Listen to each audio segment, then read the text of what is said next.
24 வருடங்களுக்கு பின்னர் யாழ்தவி ரயில் இன்று யாழ்ப்பாணத்திற்கான உத்தியோகபூர்வ பயணத்தை மேற்கொண்டுள்ளது. இன்று முற்பகல் பழைய ரயில் நிலையத்தில் முதலாவது பயணச்சீட்டை வாங்கிய ஜனாதிபதி மஹிந்த ராஜபக்ச யாழ்தவி ரயிலின் மீள் வருகை பயணத்தை உத்தியோகபூர்வமாக ஆரம்பித்தார். இதனடுத்து இருமரங்கிலும் நின்ற மக்கள் மிகவும் மகிழ்ச்சியுடன் வரவேற்றனர். அது தொடர்பான புதிய தகவலுடன் இணைந்து கொள்கின்றார் எமது அலுவலக செய்தியாளர் ராசதுரை ஜெயரூபன். வணக்கம்.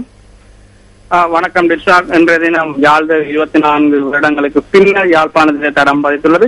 குறிப்பாக இன்று காலை 10 மணி அளவில் யாழ்தவிக்கான அங்குரார்ப்பண நிகழ்வுகள் ஜனாதிபதி தலைமையிலே ஆரம்பிக்கப்பட்டு அங்கிருந்து கொடிகாமன் நாவற்குழி ஊடாக சரியாக 11 மணி அளவில் யாழ் போயிருந்த நிலையத்தை வந்தடைந்து யாழ்தவி தனது இன்றைய நாளுக்கான பயணத்தை முடித்துக் கொண்டது.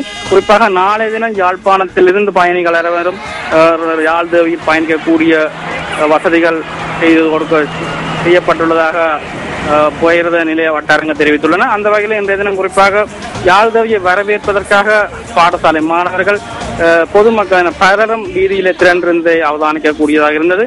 அது மாத்திரமன்றி அவர்களின் முகங்களிலே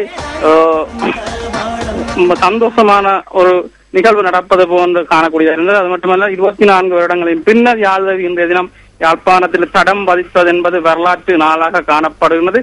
அது மாத்திரமன்றி இன்று பழையில் ஆரம்பிக்கப்பட்ட அங்குரார்ப்பண நிகழ்விலே பாதுகாப்பு செயலாளர் மற்றும் போக்குவரத்து அமைச்சர், கல்வி அமைச்சர் மற்றும் பாராளுமன்ற உறுப்பினர்கள் பலரும் யாழ்தேவியிலே பயணித்ததை காணக்கூடியதாக இருந்தது.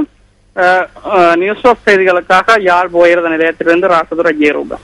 நன்றி டிசார். நன்றி ஜெயரூபன் அந்த தகவலுக்கு.